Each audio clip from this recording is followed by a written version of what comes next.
how important would you say Tucker's role is? Is he just a pundit, a commentator? Is he a force unto his own?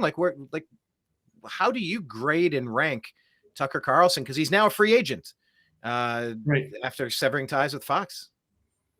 Yeah, well, he was far and away the best cable newsman out there. Tucker Carlson's come a long way. He used to be just a punchline in the 2000s, just a little goofball nerd with the bow tie, just like a basic GOP talking points. Used to get run over, kind of reinvented himself, became a force. Actually, like, terrified the left, became a phenomenal journalist, and just head and shoulders above everybody in the industry right now, just in the way that he is kind of a balanced reporter and bringing up topics that a lot of people wouldn't even touch. And now he's gone, just like that. Like, what is the Tucker legacy? I mean, I guess we could start with the story that was presented through the Tucker information from Kevin McCarthy completely contradicted the lies that we were being fed from this J6 air quote kangaroo court, whatever you want to call it. I mean, how impactful do you think Tucker's role was in that, Blake? Yeah, it's hard to say. People are trying to say, oh, it's this or that, or it's the January 6th, or it's the big pharma stuff, or Nord Stream pipelines. There's a lot of different. Or another one says because he exposed some of the World Economic Forum agenda for people to eat bugs to save against global warming or whatnot. There's a lot of things. He riled up a lot of people. It's also the Dominion lawsuit that they had, also, as well as just a lot of his internal texts and things that were released.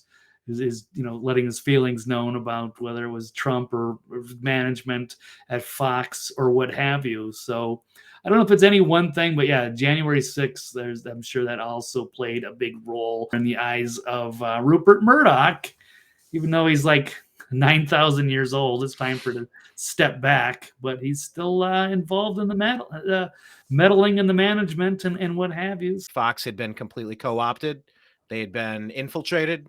They have sold themselves out. They had sold the country out. They were in on the anti-Trump movement. So, I mean, the fact that Tucker lasted this long, it's slightly extraordinary. But I knew something else was going on weird with that Dominion lawsuit. There's a lot of people, Blake, who took a look at this Dominion lawsuit, and they don't understand why anybody settled. They don't understand the settlement. I mean, in that. Then Rupert Murdoch was out there in the court of public opinion saying things that was damaging his own party's standing prior to an announcement being made about some sort of resolution. Blake, it defies logic. All of it defies logic. Fox turned on Trump. They turned on their base in the 2020 elections. And then they turned on the journalists who were reporting about the 2020 elections. And then they fired their number one talent, Blake. I mean, what is the rationale here? Like, I'm just trying to make sense of all this.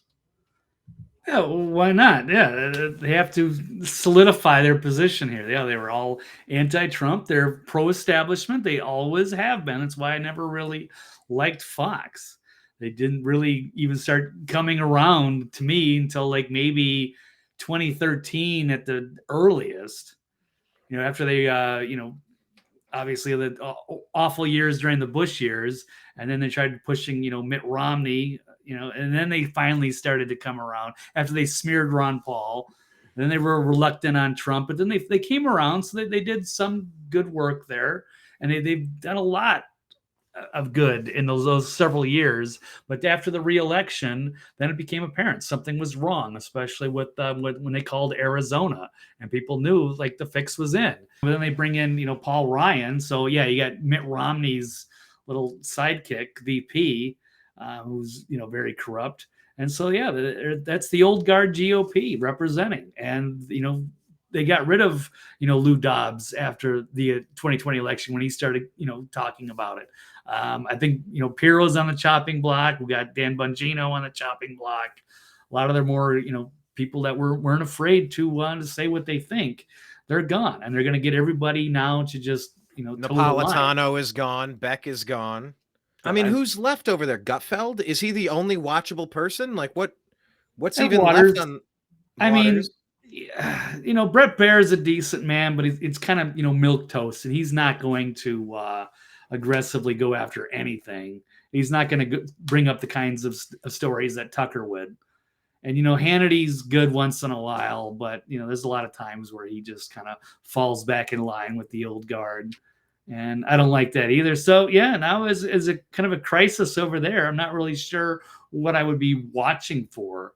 It used to be good for Lou Dobbs on Fox Business, or for Tucker, or the Gutfeld show's pretty good. But I mean, am I gonna are people gonna leave Fox News on their TVs all day like they used to, or are they actually going to rethink that and start looking for alternatives?